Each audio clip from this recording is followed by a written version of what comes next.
반갑습니다. 논술 전문가 김법성입니다.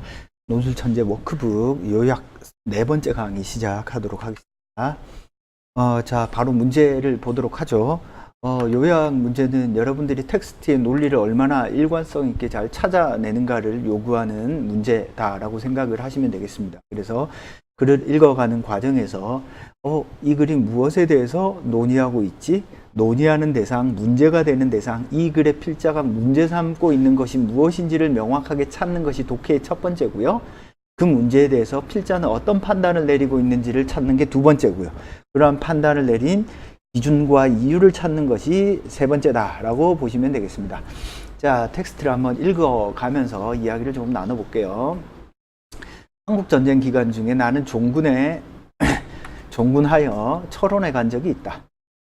격전이 막 끝난 철원 시간은 완전 폐허 같았다. 길만 훤히 트인 시가지 도처에 연기가 무럭무럭 피어오르고 있었다.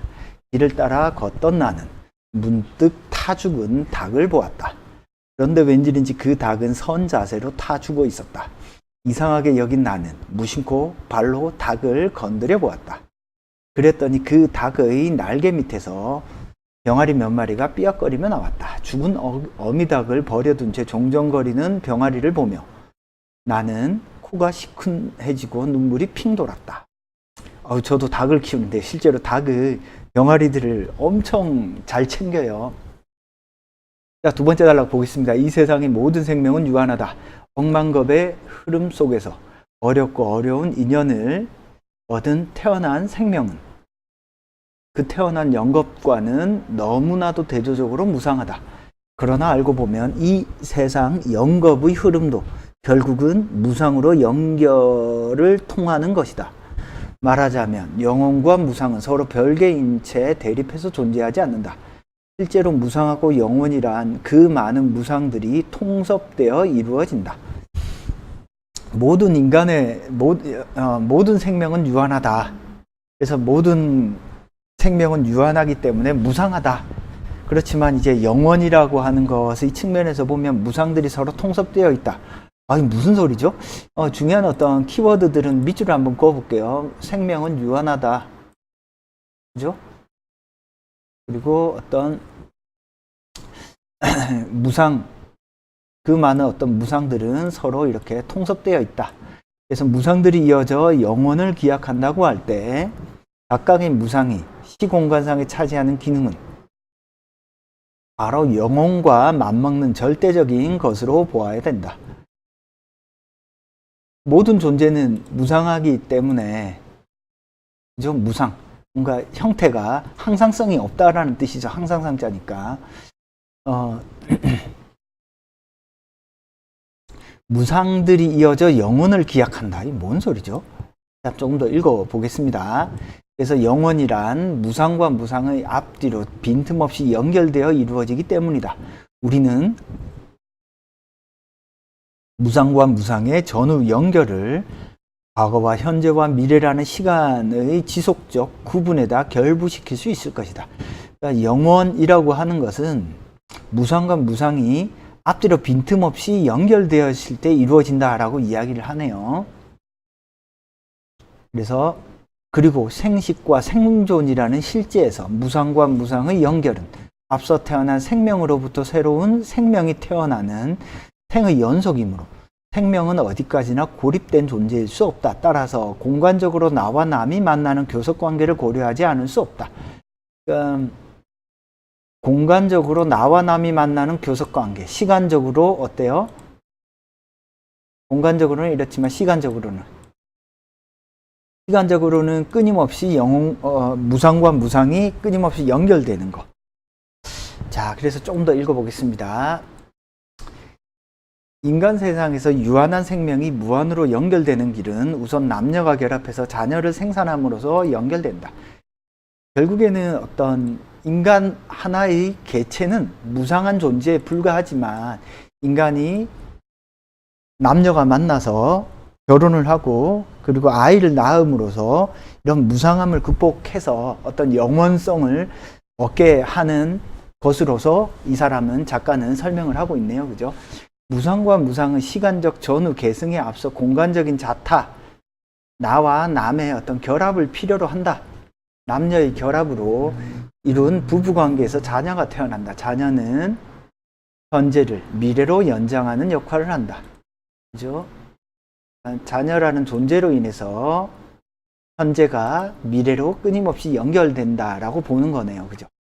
자녀가 성장하며 저마다 짝을 찾아 부부를 이루고 자녀를 낳으면서 현재는 과거가 되고 미래가 현재로 다가와서 끊임없이 생을 이어간다. 따라서 생식이라는 어떤 의미로 보아서 자기의 희생이다. 그러나 모든 생명은 그러한 자기 희생을 겪지 않고서는 못 견디는 미래생에 대한 동경을 가지고 있다. 결국에는 자기 희생을 통해서 뭘 이루는 건가요? 미래생, 내 삶을 미래에 끊임없이 연결하는 거죠. 그것은 유한한 자기는 자녀를 통해 무한히 존속된다. 결국 나의 유한성을 극복하는 것이 누구를 통해 가능해져요? 나의 자녀를 통해서 가능해지네요. 그죠? 그런데 부모의 현재생에서 자녀의 미래생으로 연결되는 과정은 간단치 않다. 간단치 않죠. 자식을 열심히 키워야 되니까. 키워보세요. 얼마나 힘든데. 그죠? 강인견실한 것도 아니요. 더욱이 어린 생명은 그 스스로 생을 영위할 능력을 갖추고 있지 못해 부모한테 보호와 양육을 받아야 하기 때문이다. 따라서 부모의 희생이란 생식에서 그치지 않고 보육까지 연장된다. 그래서 부모가 현재생을 미래생으로 연결하기 위해서는 자녀에 대한 어떤 양육, 보육 이런 것들이 뒷받침되어야지만이 현재생이 미래생으로 연결된다라고 이야기를 하고 있네요. 그죠? 자녀는 그러한 부모의 희생을 발판으로 현재성을 굳건히 점유하고 과거와 미래를 연결시킬 수 있는 존재로 성장한다. 자녀가 현재의 점유자가 되었을 때 부모는 과거로 밀려가고 그들의 무상은 끝을 맺는다. 뭔 무상, 인간의 어떤 무상함에 대해서 이야기하는 건가요? 자, 이 글이 논의하는 대상은 뭐죠? 무엇에 대해서 이야기하나요? 인간의 무상함.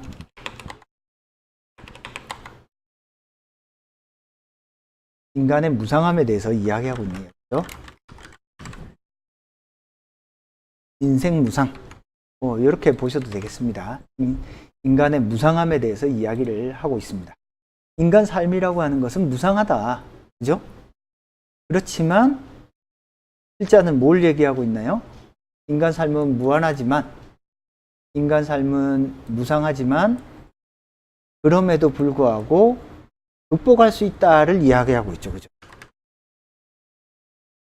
인간의 무상함은 극복할 수 있다를 이야기하는 게 이 글의 핵심 논리입니다. 그죠? 핵심 주장이에요. 누구를 통해서? 자식을 통해서. 자녀를 통해서. 그죠? 그러니까 자식이 이런 어떤 인간의 무상함을 극복하는 어떤 방식입니다. 그죠? 그러니까 자식을 통해서 인간은 무상함을 극복할 수 있습니다. 자식이 도대체 뭘 어떻게 하는데요? 자식이라는 걸 통해서 뭘 어떻게 하죠? 바로 현재생을 미래생으로 연결시켜 주잖아요. 그죠? 그러니까 현재 내가 가지고 있는 처해 있는 상황을 극복하고 끊임없이 미래로 연결시켜 주는 과정으로서 자식이 바로 존재합니다.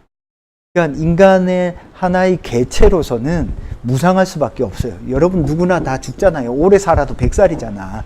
그죠? 인간은 이 100살 동안 존재할 수밖에 없는 어떤 무상한 존재라는 겁니다. 즉 항상성이 존재하지 않는다라는 거죠.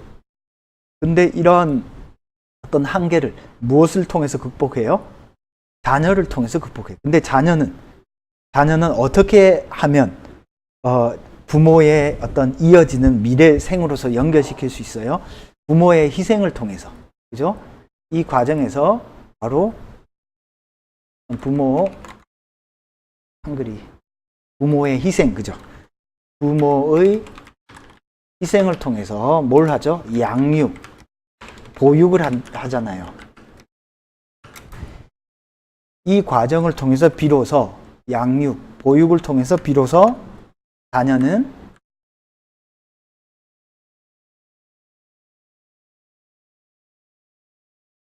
부모는 그 자신의 삶이 무상함에 그치는 것이 아니라 현재생을 끊임없이 미래로 연결함으로써 극복하고 더 나아가서 뭐가 될 수 있는 거죠? 어떤 영원성을 획득할 수 있는 겁니다.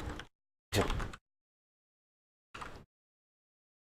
인간의 무상함을 극복해서 영원성을 획득할 수 있다.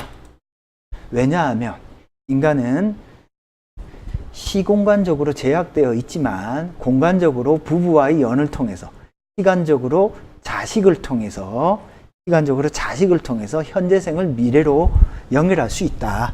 이 과정에서 부모는 자식을 양육하는 것을 통한 어떤 희생, 보육하는 것을 통한 희생을 통해서 미래를 연결함으로써 영원성을 획득할 수 있다. 이게 이 글의 핵심 논리가 되겠습니다. 결국 이 글에서 말하고자 하는 핵심은 뭔가요? 인간의 무상함입니다. 무상함. 인간의 무상함이라고 하는 것은 자식을 통해서 극복될 수 있다라고 하는 것이 이 글의 핵심 논리가 되겠습니다. 어떤 텍스트를 요약하거나 정리할 때 여러분들은 항상 논의하는 대상을 좀 더 분명하게 설정을 하시고요. 이 논의하는 대상을 선명하게 설정하지 못하면 여러분들이 쓴 글이 모호해질 가능성이 높아요.